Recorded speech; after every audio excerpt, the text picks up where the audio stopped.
Yeah, I have a question.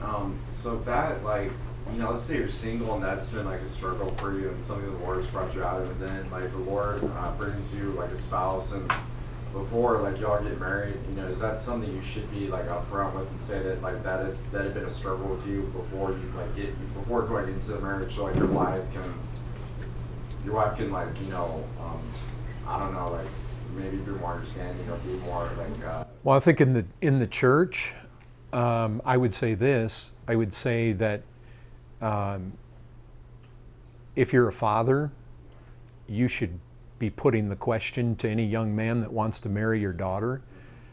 If you are a young lady, if you're not going to put the question to them, you should have your pastors put the question to them or your dad put the question to them. I mean, yes. Why? I mean, because you have characteristics like Proverbs 31 woman. You have characteristics of a godly woman, guys.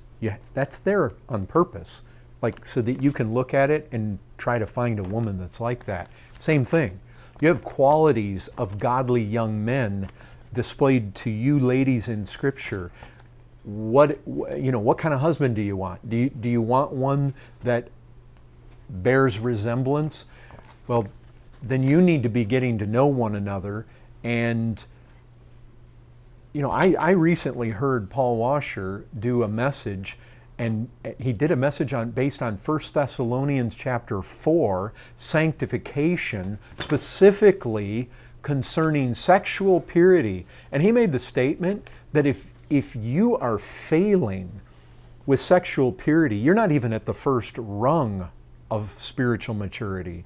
And so what I would look, here's the thing. What I would want to see is God doing something in the life of that young man where there is a marked victory, where there is, I'm not looking for perfection. Look, when God saves a young man, young women too, I mean, the battle for sexual purity can, it can be savage. It can be incredibly intense battle with the desires of the flesh in that area. But what I'd be looking for is this. Is there evidence that the Spirit of God is real in that guy's life and that there is some kind of progress, there is some kind of victory, that they are getting to the place where they're going weeks and months and years without failure? Because if there is constant, regular falls, I am absolutely convinced you cannot live that way. You can't live that way for too long and be a genuine Christian, but you cannot live that way and think that the Spirit is not going to be grieved. And it says something about where a man's character is at. And so I think those questions need to be asked. And what's happening more and more is I am asking young men very pointedly, like I want to know space between falls. I want to know the details because I'm trying.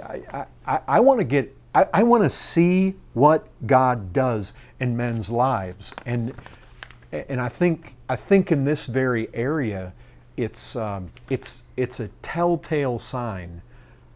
And if somebody's just living in fairly perpetual failure, no way are they going to marry one of my daughters. And as a pastor in the church, I would tell a woman, if there is not some indication of victory here, you stay away from him. You do not want to go there. I mean, there needs to be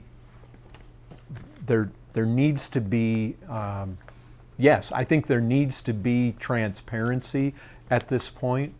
Now look, I think too, if we're faithful to the flavor. I mean, just today I was reading 1 Corinthians, and I got all the way to like verse 10, or chapter 10 rather. And so I read 1 Corinthians 7 today.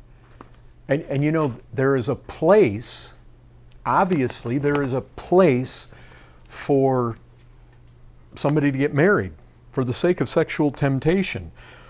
I mean, I would say this, that if, as a young man, you need to strive for purity.